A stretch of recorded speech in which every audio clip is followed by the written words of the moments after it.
seulement les couples spirituels qui tiennent dans les temps, qui peuvent vaincre le diable, les démons et toute cette tempête qui est en train de souffler à la fin des temps contre les mariages. Soyez spirituels.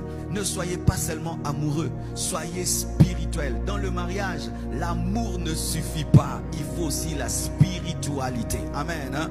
Dans le mariage, être amoureux de sa femme et de son mari, ça ne suffit pas. Beaucoup étaient amoureux au début et ne sont plus amoureux parce qu'ils n'avaient pas la spiritualité qui peut garder l'amour. C'est la spiritualité qui garde l'amour. Lorsque le diable te donne des mauvaises pensées, tu lis la Bible enlève les mauvaises pensées. Lorsque le diable veut détruire le couple, tu jeûnes, le Saint-Esprit te révèle les choses cachées. Lorsque les enfants veulent dévier, tu es dans la prière et Dieu te montre ce qui se passe dans les enfants. Soyez spirituels. Ne soyez pas un couple démoniaque, ne soyez pas un couple mondain, ne soyez pas un couple charnel, soyez un couple spirituel. Un couple qui prie le matin, qui prie la nuit, un couple qui va à l'église, un couple qui jeûne, un couple qui cherche Dieu, un couple qui n'est pas seulement mon mari, ma femme, mes enfants, mon travail. Non, Dieu d'abord, que Dieu soit toujours l'alpha, qu'il soit toujours le premier, qu'il soit toujours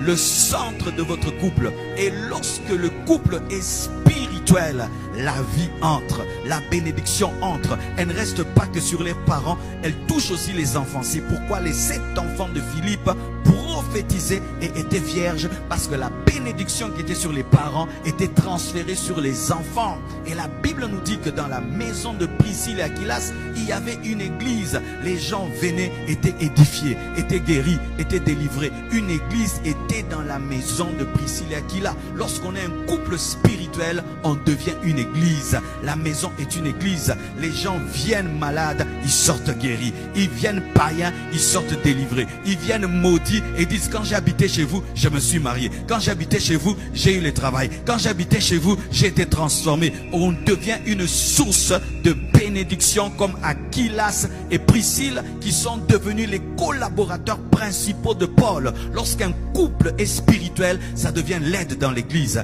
le soutien dans l'église, ça devient une bénédiction pour les ministères du pasteur. Mais quand un couple est démoniaque, ça amène des problèmes dans l'église. Lorsqu'un couple est charnel, ça amène des problèmes dans l'église. Mais quand un couple est spirituel, Paul est dans la paix. Alléluia. Soyez spirituels et votre amour durera. Soyez spirituels et vos enfants seront bénis. Soyez spirituels et vous bénirez plusieurs personnes.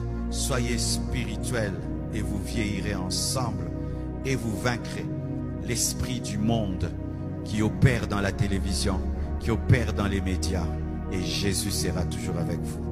Que Dieu vous bénisse abondamment. Prions le Seigneur.